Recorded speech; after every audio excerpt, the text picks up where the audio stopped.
Well, welcome to Holy Trinity Instant Saviour's sermons. Here we seek to live life to the full, and I hope this sermon inspires you to do exactly that. Right. And the readings are from 2 Samuel, chapters 11 and 12. So starting at chapter 11 and verse 1. In the spring, at the time when kings go off to war, David sent Joab out with the king's men and the whole Israelite army. They destroyed the Ammonites and besieged Rabbah, but David remained in Jerusalem. One evening, David got up from his bed and walked around on the roof of the palace. From the roof he saw a woman bathing. The woman was very beautiful, and David sent someone to find out about her.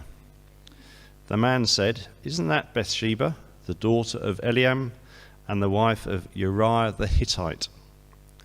Then David sent messengers to get her. She came to him, and he slept with her. She had purified herself from her uncleanness. Then she went back home. The woman conceived and sent word to David, saying, "I am pregnant." Verse 14. In the morning, David wrote a letter to Joab and sent it with Uriah, Bathsheba's husband. In it he wrote, "Put Uriah in the front line where the fighting is fiercest. Then withdraw from him so that he will be struck down and die." So while Joab had the city under siege, he put Uriah at a place where he knew the strongest defenders were. When the men of the city came out and fought against Joab, some of the men in David's army fell. Moreover, Uriah the Hittite died. Verse 26. When Uriah's wife heard that her husband was dead, she mourned for him. After the time of mourning was over, David had her brought to his house, and she became his wife and bore him a son. But the thing David had done displeased the Lord. Chapter 12. The Lord sent Nathan to David. When he came to him, he said, "There were two men in a certain town, one rich and the other poor. The rich man had a very large number of sheep and cattle, but the poor man had nothing except one little ewe lamb that he had bought. He raised it, and it grew up with him and his children. It shared his food, drank from his cup, and even slept in his arms. It was like a daughter to him. Now a traveller came to the rich man, but the rich man refrained from taking one of his own sheep or cattle to prepare a meal for the traveller who had come to him. Instead, he took the ewe lamb that belonged to the poor man and prepared it for the one who had come to him." David burned with anger against the man and said to Nathan, "As surely as the Lord lives, the man who did this deserves to die. He must pay for that lamb 4 times over, because he did such a thing and had no pity." Then Nathan said to David, "You are the man. This is what the Lord, the God of Israel, says. I anointed you king over Israel, and I delivered you from the hand of Saul. I gave your master's house to you, and your master's wives into your arms. I gave you the house of Israel and Judah. And if all this had been too little, I would have given you even more. Why did you despise the word of the Lord by doing what is evil in his eyes? You struck down Uriah the Hittite with the sword and took his wife to be your own. You killed him with the sword of the Ammonites. Now, therefore, the sword shall never depart from your house, because you despised me and took the wife of Uriah the Hittite to be your own." Then David said to Nathan, "I have sinned against the Lord." Nathan replied, "The Lord has taken away your sin. You are not going to die. But because by doing this you have made the enemies of the Lord show utter contempt, the son born to you will die." After Nathan had gone home, the Lord struck the child that Uriah's wife had borne to David, and he became ill. David pleaded with God for the child. He fasted and went into his house and spent the nights lying on the ground.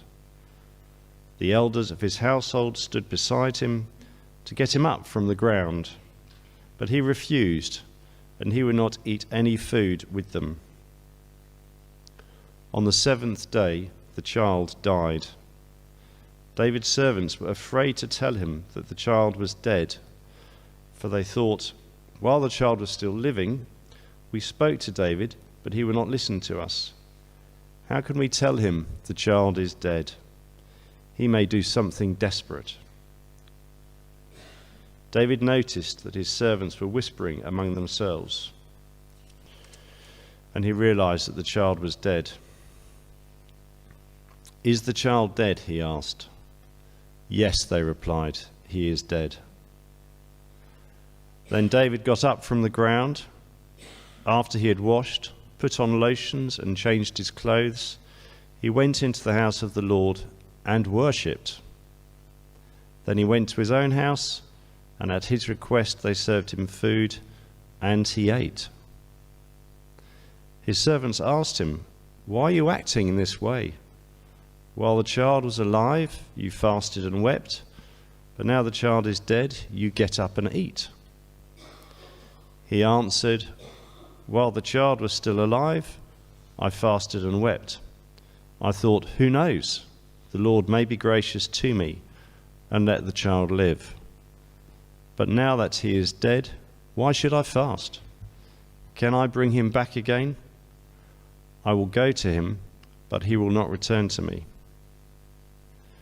Then David comforted his wife Bathsheba, and he went to her and lay with her. She gave birth to a son, and they named him Solomon. The Lord loved him, and because the Lord loved him, he sent word through Nathan the prophet to name him Jedidiah. This is the word of the Lord.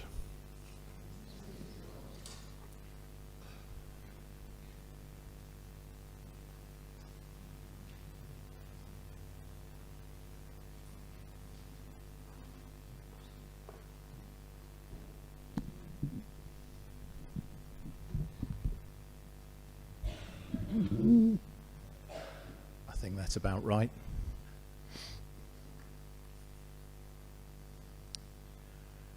My wife has assured me that the only way I could ever have an affair was if she organised it for me,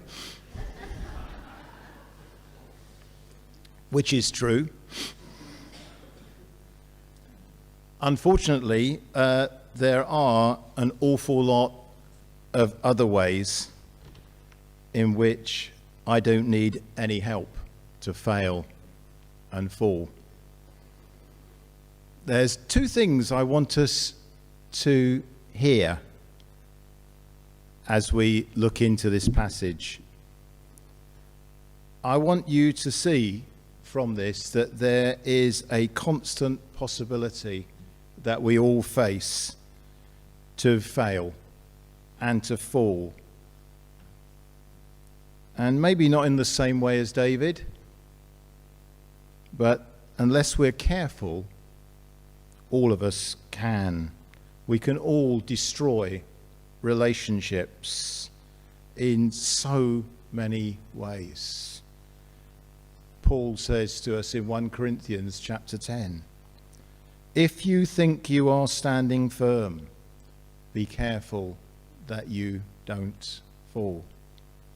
All of us exist in that constant possibility.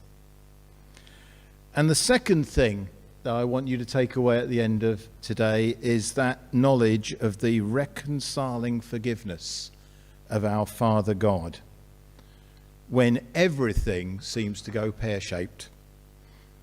As we shall see, this isn't a light matter. It's not an easy thing. It's not a, well, that's all right then. But it is definitely a thing. An absolutely astounding, astonishing thing that is open to all of us, wherever we are, however far we've fallen. So let's have a think about what's led to David ending up in this position that he finds himself.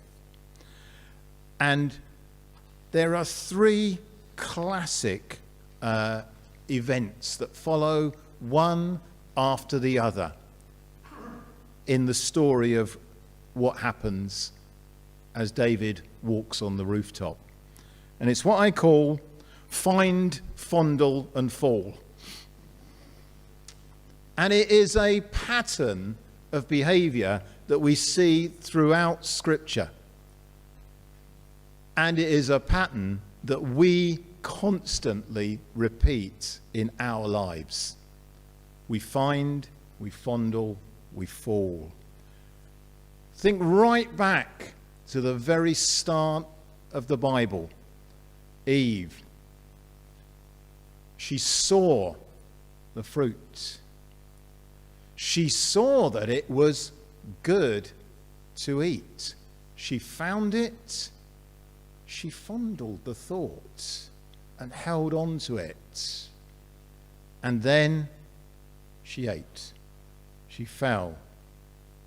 She found, she fondled, she fell. There's a story in the book of Joshua of Achan. And I won't go into the details, but suffice it to say that Achan doesn't want to follow through on what God says about stuff they get when they take over. It says, God says basically, he says, destroy the elements of pagan worship that you see around you, because this will be a snare to you. And Achan sees some of this stuff and he thinks, this is nice. I like this.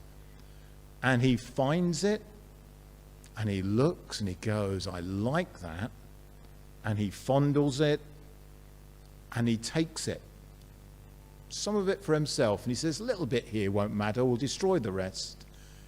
And immediately Israel starts losing. He's found it, he's fondled it, and he's fallen. Look at David, wandering on the rooftop. Should be off, of course, fighting at the front. But he's wandering around on the rooftop, and he catches sight of a woman. He's found something. But then he stops and he stares and he thinks, it won't hurt if I just look. And then he asks. And then he says, one drink won't matter. And then he falls. He's found something, he's fondled it, and he's fallen. James says in his letter, when tempted, no one should say, God is tempting me.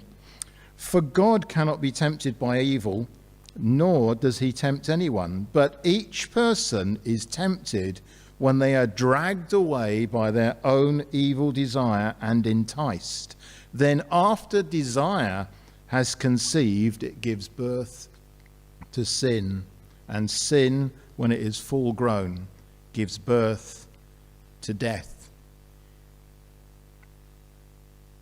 To come across temptation isn't harmful. To fondle temptation puts us at great risk, and then we fall. David is a key example to us of what that can mean. And what lies behind all this? What is the thing that is making David capable of doing what he does? What is it in us that makes us capable of doing this? And I would say to you today that the key thing in David's fall is hubris. What do I mean by that? Throughout the unfolding of this whole sorry affair, what we see is that David almost acts as if I'm entitled to this. He shows an utter contempt for the lives of others around him. He tries to justify his own actions to himself.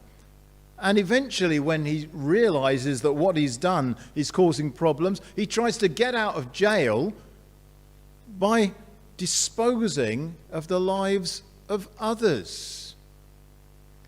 Utter hubris. A sense that he is worth it and he should be allowed to have this that doesn't belong to him. In fact, instead of being thankful for what he does have, he can only reach out and grasp for what he doesn't need. You see, we can easily fall off the narrow way, not because God is restricting us or holding back his blessing for us, but somehow it's simply we have this sense of entitlement that somehow we're not getting everything that we could have. Not content with what we do have, we're just constantly looking over the fence and saying there's something else and I'm not getting it. And others are, and it's not fair. And I'm entitled. Look at the words that Nathan says to David when he speaks to him. He says to him, look, you had all of this. You had everything you needed and more. And what did you do? You went and got that person something rather than yours. And in doing so, you ruined their life and yours. What a moron. It's utter madness, isn't it? That we don't think, wow, God, you have blessed me so much with what I have. We think, what should I be having? What am I missing? I remember a while ago, must be 20 years now, and we found out about somebody that we knew, and she'd walked out on her husband. And what was he unkind? Was he a horrible man? Was he nasty? No, lovely man. And what was her reason? I think I could have so much more. I could have more. And you think, you fool. Because what will you be thinking next? Well, this isn't, I could have more. I could always have more. And she wrecked the family that she lived in because somehow she was entitled to more. Paul Newman was asked about why the marriage, actually his second marriage to be fair, was so successful in the middle of all the Hollywood stuff. And his remark was, why would you have hamburgers when you got steak at home? He knew what blessing he had. Why reach out and grasp for more when you have such goodness and so much in your life at the moment? You see, this is so much the way of the world. The world presents everything as a massive selection box that you are entitled to get what you can from. You decide what you want. Life is too short to miss out on what you want. And that goes for your relationships. If you're not getting what you want from this relationship, get another one. Your time is for you. If you ever want to annoy me, and just point at a magazine that talks about me time. And I know that all of us need that time to down and decompress and so on. But just the existence of an expression like me time drives me bonkers. The idea that time is for me. Our use of our money, where we direct our energies. If it's not giving you satisfaction, you need to get what you want. Life is too short. The grass is greener. Jump over the fence. You see, it is a simple fact. You cannot have everything.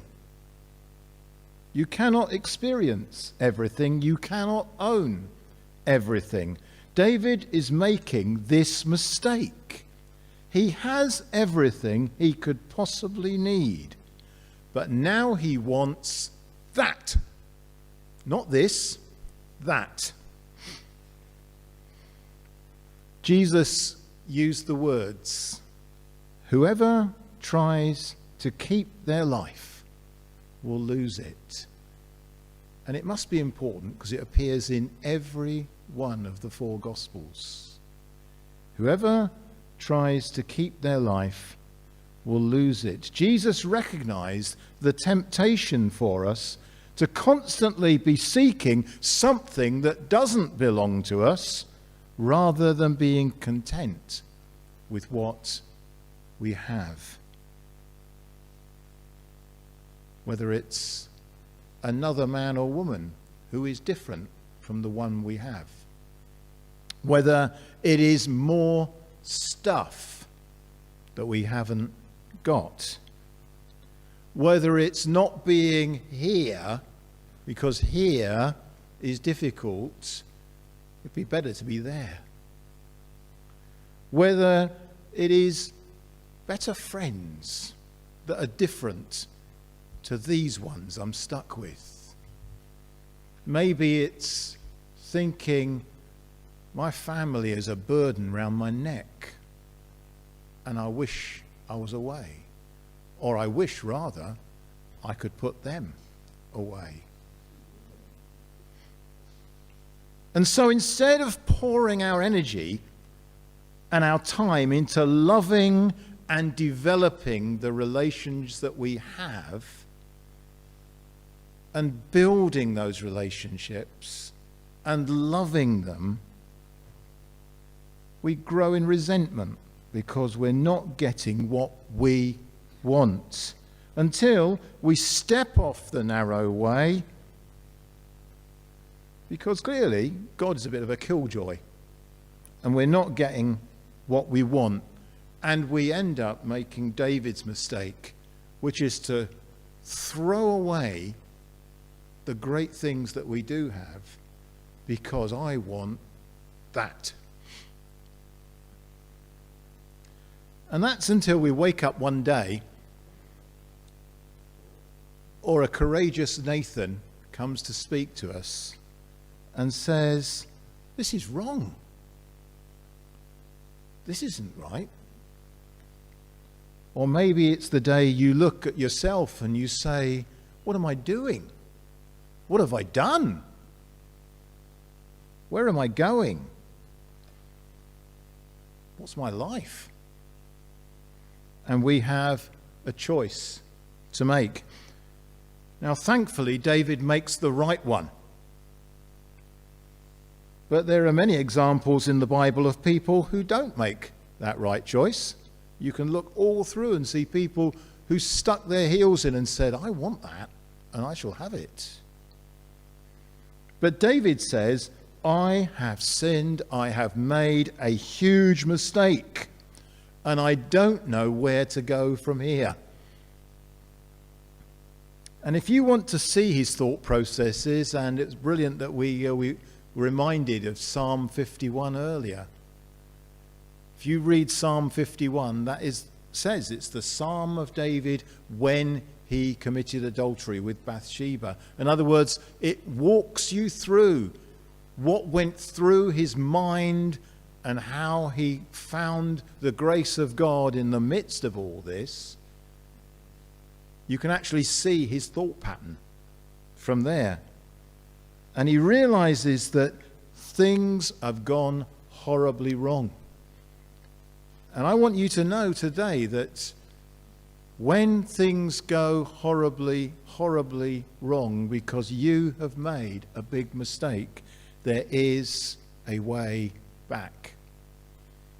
One of the great messages all through the Bible, and this is the Old Testament and the New Testament, all through the Bible, the message is this, that if you make a big mistake, there is always a way back. There is always a way back to the grace of God. I was just so so happy that we sang those songs earlier about you know my heart and you love me the same. What a God. And Nathan's message to David is, yes, you have fouled up. You've messed everything up, but God has come to tell me, wants me to tell you that you are forgiven.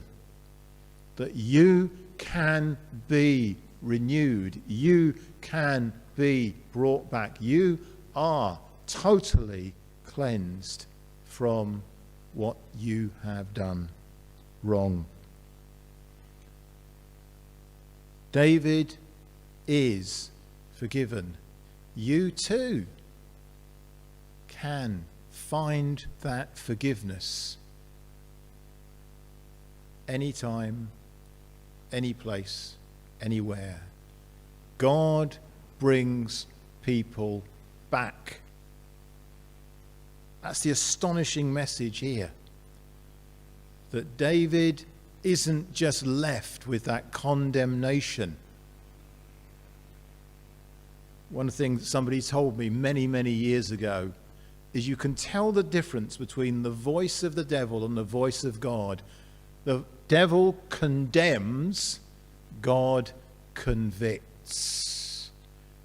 The devil says, you are at the bottom, you have failed, you are a failure. God says, you've done wrong, come back home. And that's what Nathan is saying to David here. He is utterly and totally forgiven. God forgives people who make mistakes.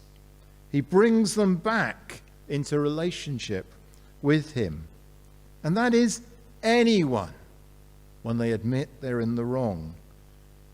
And that means you and me, people like us.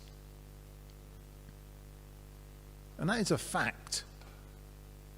It's not whether I feel like it or whether it's, whether I like it or I don't like it. It is a fact. God does that.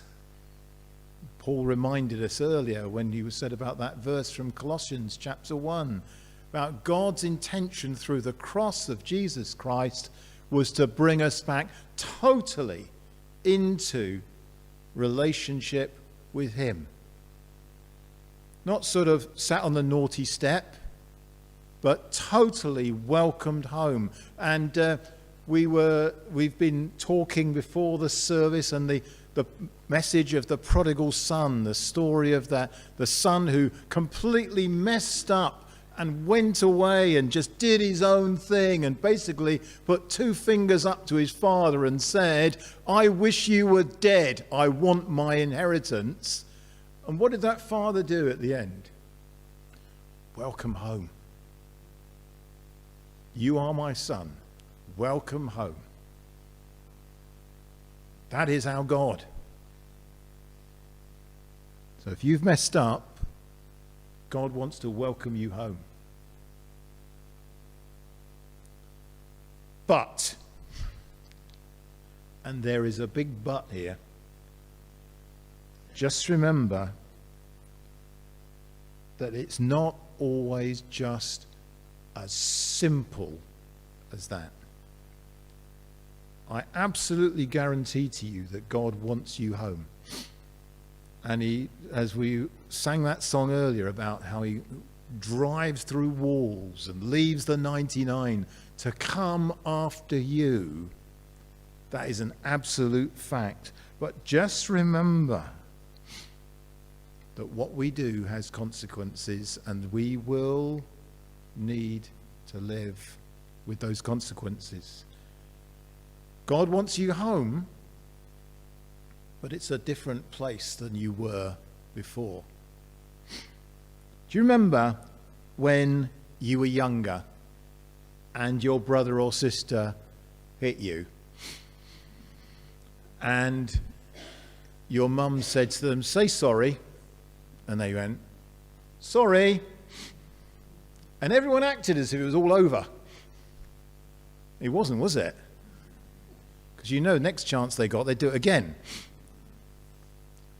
Just saying sorry didn't solve the problem, did it?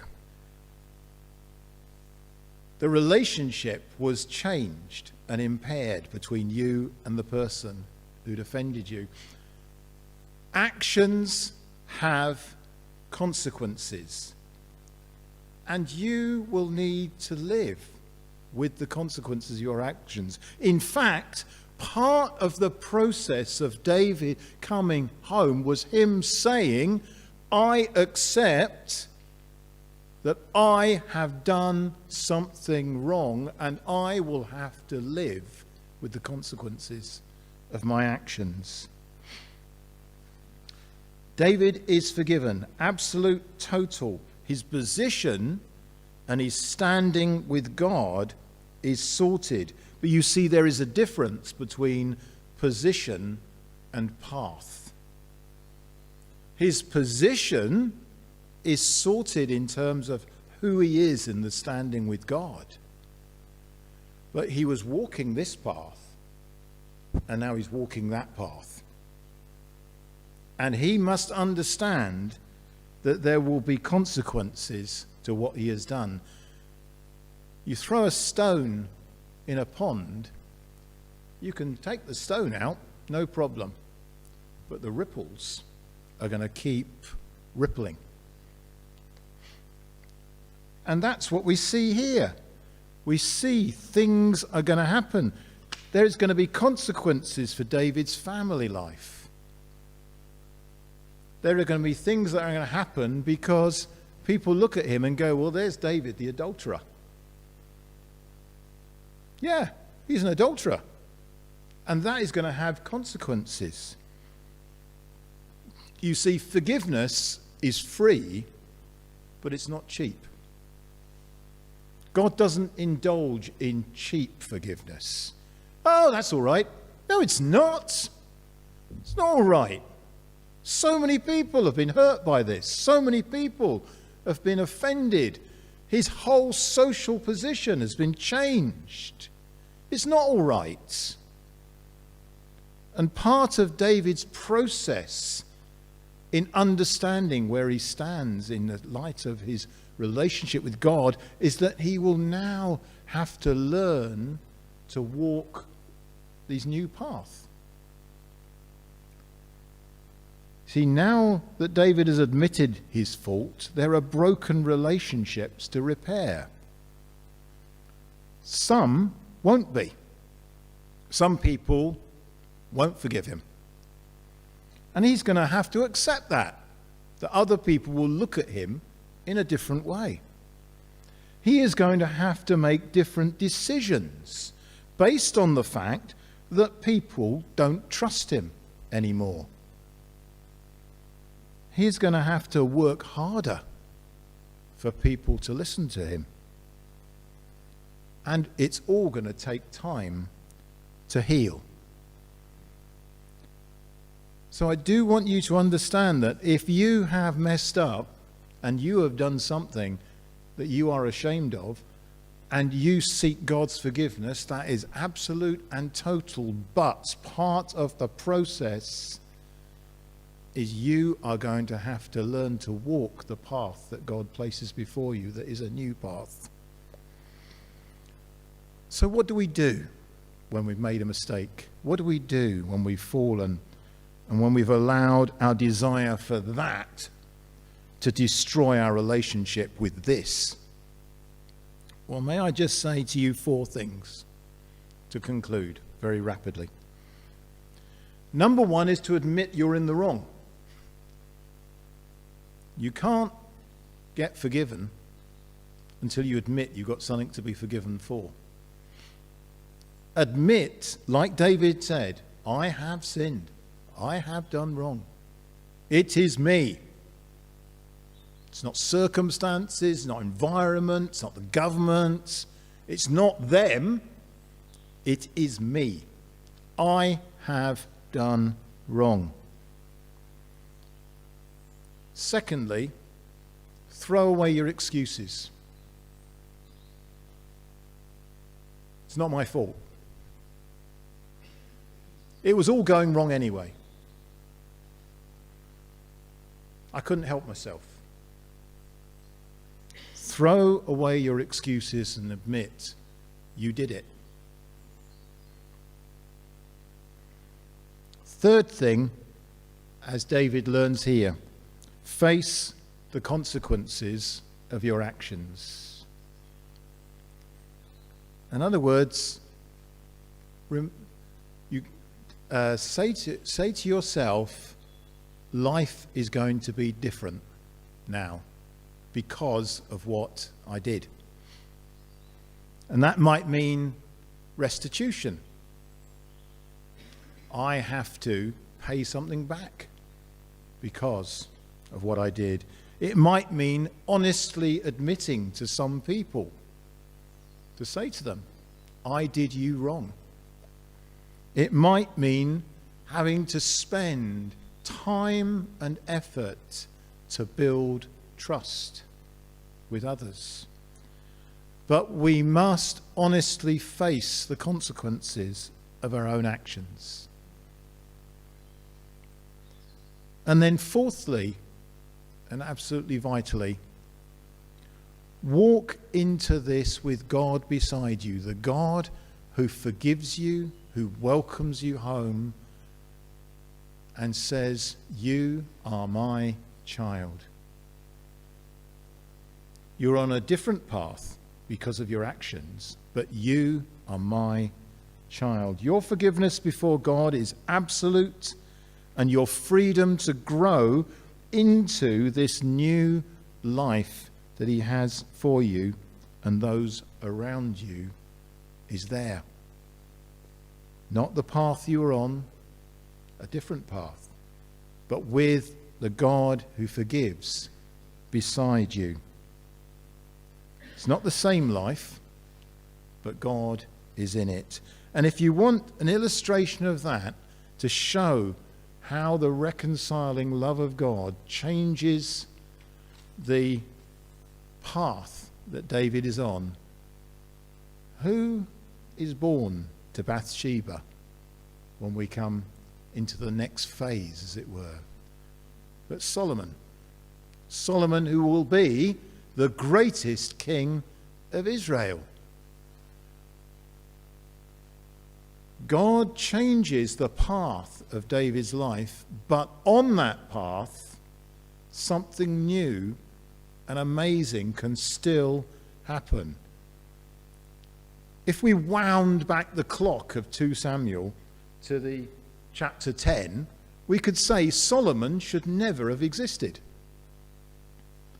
But God changes the pattern of history and life and all that will be for Israel because of what happens here. And God makes it so that what David has done wrong and bad and awful actually leads to blessing.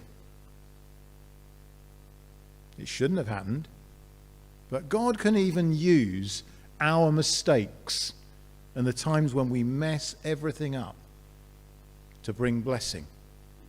If we honestly, openly say we're sorry, say we did wrong, admit that it is us, face the consequences, and walk into the future with that God.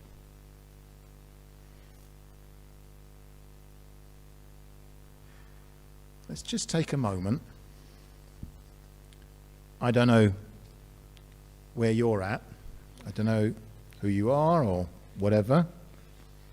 But maybe there's someone listening to this and you know that there is something that is not right.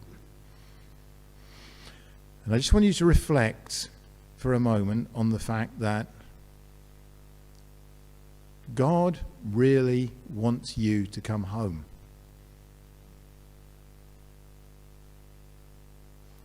And he wants you to face the consequences of your actions. And he wants you to admit that you are wrong. Maybe he wants you to admit that you need help. And he wants you to find that path that comes from being in the right position with him. Now, here at church, we are obviously at the end of the service, so you've got the opportunity, or even during the last song, you've got the possibility to go and ask for someone to pray with you. Please use that possibility. Please be willing to open up a little. You say as much or as little as you want. If you can't do that now, if you're at home or whatever, find someone you can do that with, who you can say, I'm in this position, I've done wrong, I need this to be sorted. And ask God to start you on that process of finding your way home. We know from everything it says in Scripture that God wants you home and wants you to find that peace and that path. I'm just going to pray very quickly, a short prayer. It's just the start of that path. Let's pray. Father God, I mess up. We all mess up. Thank you that you are always willing to welcome us home and to help us to walk on the path that leads to reconciliation, forgiveness, and a new walk. We pray if there is anyone who is finding themselves in that place where they know they need to sort something out now, that they will find that path. And we pray for ourselves that when we come across those places which would be a trap for us, where we be tempted to find and to fondle and to fall, that Lord, you would protect us. Lead us not into temptation, but deliver us from evil. For you are our God. Thank you that you have welcomed us home in Christ. Help us to constantly live in your reconciling love. We pray in Jesus' name. Amen.